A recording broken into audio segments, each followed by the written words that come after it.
Here we are for part 2. And everybody's going to do this. You're going to create 4 triangle centers on one drawing on GeoGebra, and you're going to get to learn some of the features because this is a good lead into our project coming up in terms of golden ratio. So I want you to become as proficient as possible in terms of using GeoGebra. So hopefully you can get to this point here where you've created a centroid. Let's go over here and identify that point of intersection. And right there. And if we move it around, hopefully you'll see how that really feels like a center. And we're going to go into settings over here too. Okay, so this is point G right now. I don't like that name. Let's call that centroid. Could rename it. It's called centroid. Let's make it a touch bigger. And let's make it, say, red.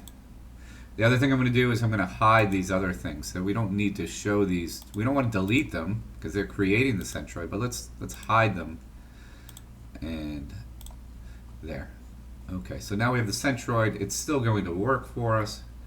Let me just move this over so you can see it. The centroid is still working off of those medians, but we don't have all the supporting lines here. Let's do circumcenter. Perpendicular bisector. You can just draw 2. Remember, you don't need 3, you just need 2. Alright, and often if it's like that and you want to find the intersection, I like to change it so that I can really identify that point right there. And let's rename it. They still want to call it G. I don't like G. Let's call it the circumcenter. Let's change it to maybe red and make it a bit bigger. And we are going to hide these lines because we don't need them. And I see that I already used red, so let's not do red. Let's make it purple. All right, the other 2, do you remember what they are? In center, angle bisectors. So angle bisector, click 3 points, the middle one being the vertex. 1, 2, 3. 1, 2, 3. Find that point of intersection right there. I did not get it. It didn't turn black, so let's try it again. It's probably better to use the intersect feature, but it worked that time. So there's G, and let's call that the in center. Let's make it green and bigger. Perfect. Let's hide these since we don't need to see them now. It'd be overwhelming if we had all of these lines showing up at the same time. Alright, so now you can really see that these 3 centers are not the same. We have one more to do. I like to make sure when I'm doing this last one that it's a acute triangle, that the altitudes will be inside the triangle, because if I did it like this, well, that's okay. Well, yeah, if I did it like this, the altitude from here would be outside the triangle, and that gets a bit confusing. See how this is an obtuse triangle? Let's make it an acute triangle so that this altitude is inside. And that's going to be with a perpendicular line from this point to this line. See, that's an altitude. Do one more from this point to this side.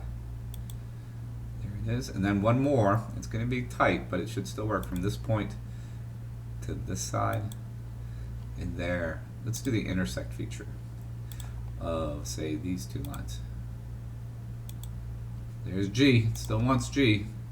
Let's change that now to orthocenter. And we're going to make that, say, orange.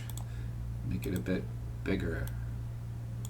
Orange looks like red. Let's go with something else. Pink. That looks better. And let's hide these. Again, you do not want to delete them. Just don't show them. It would be interesting to see all the lines we've created now. But here are the 4 triangle centers. And if you play with it enough, you might notice something happens. That 3 of the centers align. Do you see which 3 align? Are collinear. And we'll do that by drawing the orthocenter to the circumcenter. And they are all on the same segment. Make it just a touch wider. And that's called the Euler Segment. How you figured this out? A couple hundred years ago, without GeoGebra. And the other thing that's interesting about the Euler Segment, you remember how the median or the centroid was 2/3? This is also 2/3. So if this distance from here to here was, say, 2x, this distance to here would just be x. This is always double the length of that. So that's pretty interesting. Not sure why it's useful. I will actually say it's not useful. But there are our triangle centers. I hope that this worked for you. This is the end of video part 2. And do some practice. So I'm going to want to see that you create this and put it in your mathematics folder and call it triangle centers on GeoGebra, and that you also have completed this other document here. And if you look at page 2 of this, there's a nice summary thing that I'm not going to go through with you, but hopefully you can answer all of those questions there. And then there's another place to practice if you wanted to. All right. That's our lesson part 2 for today. Have a great day.